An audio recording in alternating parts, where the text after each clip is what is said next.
¿Qué es el tema? ¿Qué es la trama? ¿Y qué es el argumento en los cuentos? Comenzaremos con el más sencillo de ellos, que es el tema. El tema es el asunto que resalta en la historia que se está contando.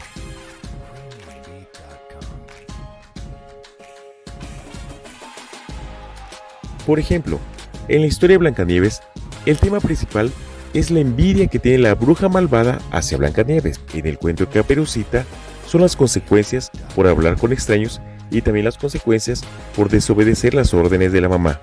Y en el cuento de Cenicienta es el egoísmo desmesurado que tiene la madrastra y las hermanastras hacia Cenicienta. ¿Qué es el argumento? El argumento son todas aquellas acciones que llevan a cabo los personajes expuestas en orden cronológico, o sea, de principio a fin, pero sin establecer relaciones causales entre ellas. Esto es, que una cosa no provoca la otra. En pocas palabras, el argumento es aquello que queremos contar. Algo así como, había una vez un niño que un día hizo esto, luego hizo esto otro, y luego aquello, y finalmente le sucedió esto.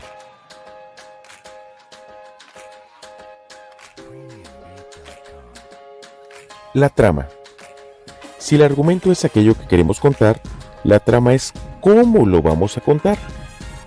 Es decir, es la forma de presentar todas las acciones de los personajes y las relaciones que se establecen entre ellas. Lo que hace que una historia funcione es la trama, y esta se compone de 4 elementos básicamente, que son los personajes, quiénes son, las acciones, qué hacen, las motivaciones, por qué lo hacen, y la ambientación, dónde y cuándo lo hacen. Para desarrollar estos elementos y por lo tanto construir la trama, hay que elegir el tipo de narrador, el orden en el que se presentarán los hechos y la relación que se establecerán entre ellos. Como se mencionó anteriormente, la trama es cómo se organizan los hechos en una narración. Y existe la trama lineal, en donde los hechos están en un orden temporal, o sea, en un orden que va de principio, desarrollo y fin. Y en la trama no lineal, los hechos que se relatan pueden presentarse como dando saltos en el tiempo, es decir, primero se narra lo que ocurre en el presente y luego lo que ocurrió antes, más o menos como los capítulos de La Rosa de Guadalupe. El ambiente. El ambiente es aquello que rodea al cuento. Es el entorno físico, social y psicológico que rodea a los personajes en una narración.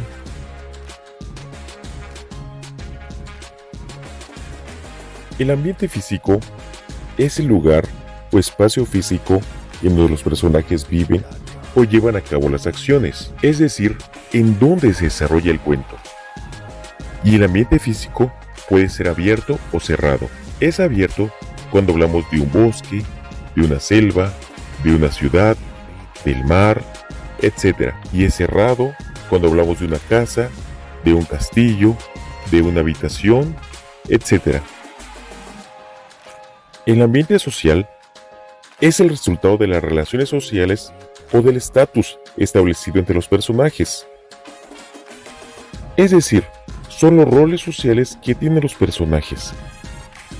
Por ejemplo, en el ambiente social económico, si es pobre, si es rico, si es de clase media.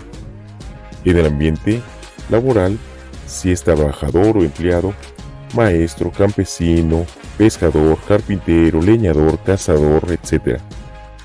En el ambiente familiar, si es papá, si es mamá, si es un hijo, si es la tía, si es abuelo, etc. Finalmente, el ambiente psicológico. Son las sensaciones que provoca el cuento, las emociones o sentimientos que al lector le provocan los sucesos narrados.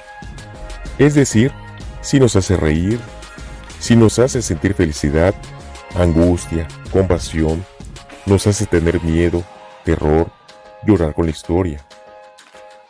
Así también, el ambiente psicológico puede crear duda, temor, violencia, alegría, tristeza, ayuda, solidaridad, agresión, etc.